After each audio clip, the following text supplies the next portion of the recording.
I really need to stop going to see movies at like 11 o'clock and should start seeing movies during the day. Yeah, especially when I go see a horror movie like this. What's up, you guys? This is One Classic Gamer here, and I'd like to welcome you to another movie review. This is going to be for Phoenix Forgotten. Now, this is a found footage horror movie that has been released this weekend, and between this movie, Unforgettable, and I don't know, I guess another movie came out. I don't. This has been a pretty forgettable weekend, so I chose to go and watch the found footage horror movie, obviously, because I didn't want to sit down and watch the freaking dramatic movie that is Unforgettable, which I'm hearing is fucking terrible. Anyways, I saw Phoenix Forgotten, and if you may be wondering what this movie's even about, well, it is, like I said, it's a found footage horror film.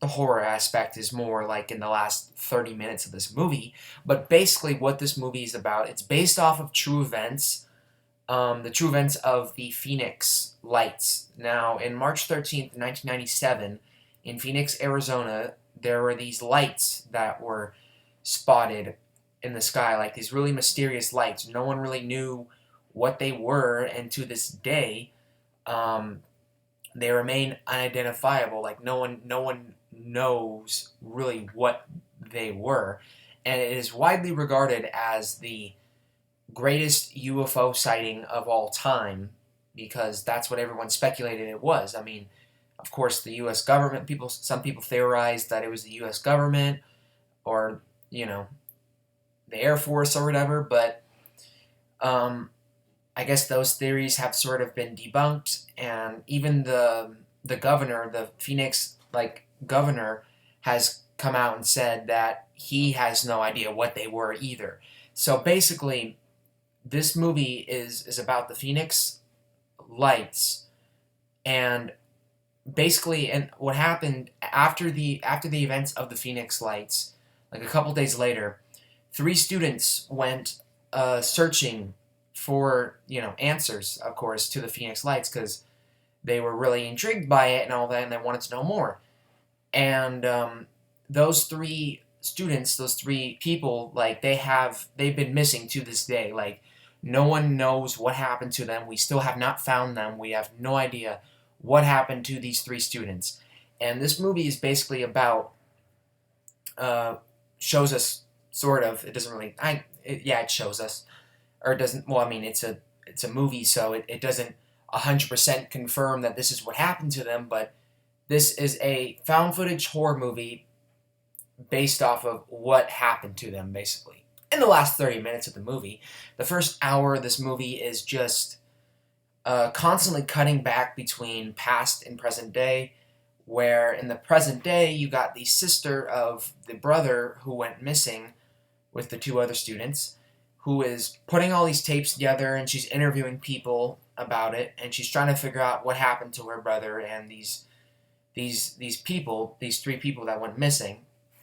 And it's the first hour of this movie is showing just the events leading up to that moment where they went missing and they never came back.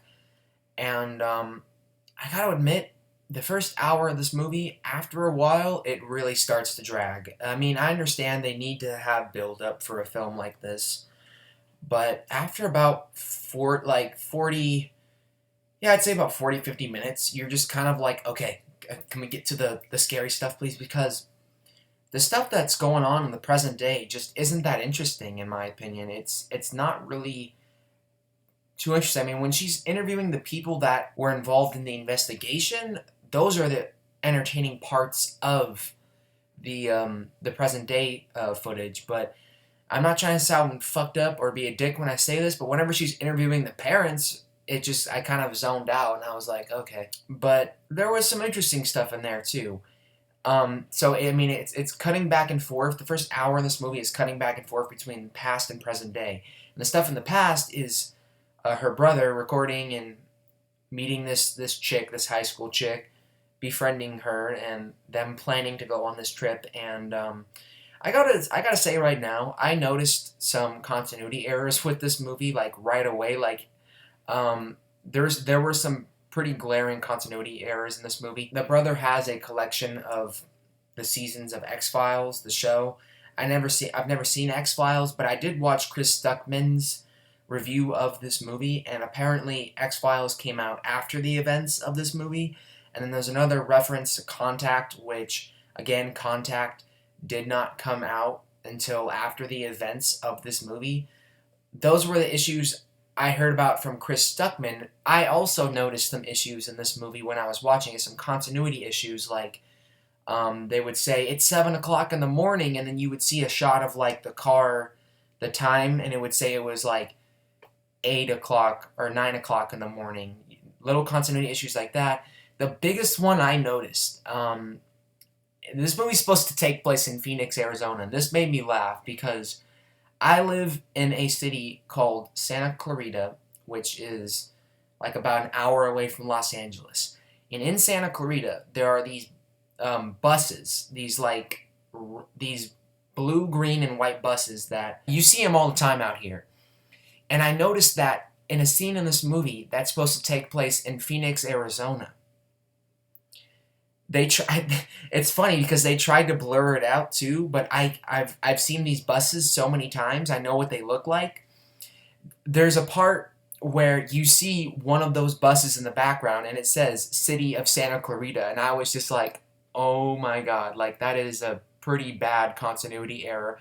And the area they were filming at there, I I think I recognize that area too. So I mean, I think they filmed part of this movie out here where I live, and I saw that bus, and I was just like, is this in Phoenix, Arizona, or is this at my home? Is this in Santa Clarita? I just thought it was so funny. There's some continuity errors here and there that are kind of noticeable, but yeah, I mean, the first hour of this movie felt like a documentary, and it's not boring. I'll say that right now. It really isn't boring, but once you get to the last 30 minutes of this movie, once you get to the actual lost footage, then this movie starts to get really entertaining. The last 30 minutes of this movie is what I wanted to see when I went to go see this movie. And I can say that the first hour of this movie is slow, because it is. But the last 30 minutes of this movie, it is solid as hell. Like, the last 30 minutes were good. And I was just like, I was so, like, scared. I wasn't really terrified, but I was so unnerved, and my heart was beating constantly in the last 30 minutes of this movie, because it is pretty scary in the last 30 minutes of this movie. And what's so brilliant about this movie is it's kind of like Blair Witch. Again, I've never seen Blair Witch. I've seen pieces of Blair Witch to know what Blair Witch is like, and it's a lot like Blair Witch, where there really isn't a single jump scare in this movie. There's no jump scares at all.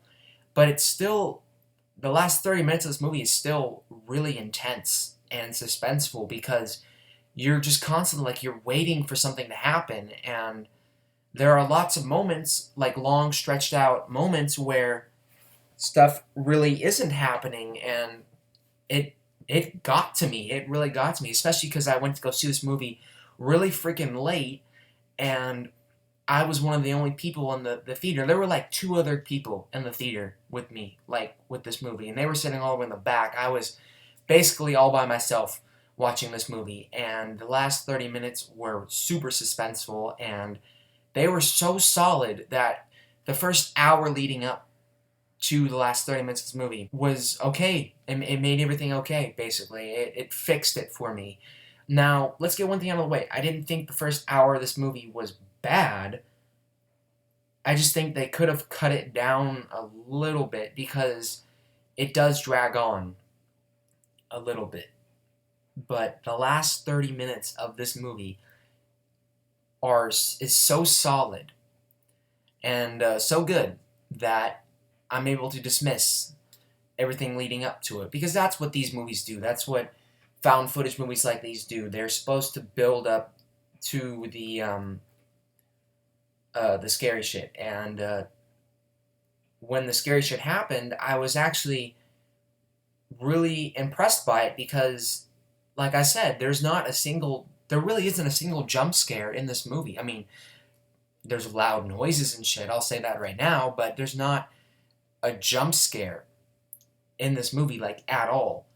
Yet it still gave me chills, like, all the way throughout, and I gotta say that's really impressive for a movie like this to do. So, in the end, I liked this movie. I mean,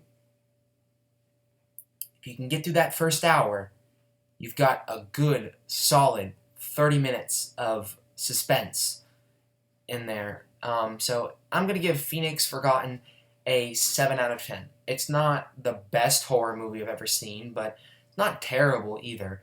Honestly, I wouldn't recommend going to see this movie in theaters. I would probably recommend, like, just watching this movie on, like, Netflix or Redbox, if people even still use Redbox. It's not a movie I would say that you should run out and go see right away, but it's not a movie that you should never watch. I mean, it's a good horror movie, but it's not gonna, like, break records or anything like that. So, yeah, that's my review for Phoenix Forgotten. It was a decent horror movie, not the best one I've seen, but it wasn't bad. It wasn't terrible. Last 30 minutes, really good. So yeah, if you guys enjoyed this, please comment, rate, subscribe, and I will see you guys later. Peace.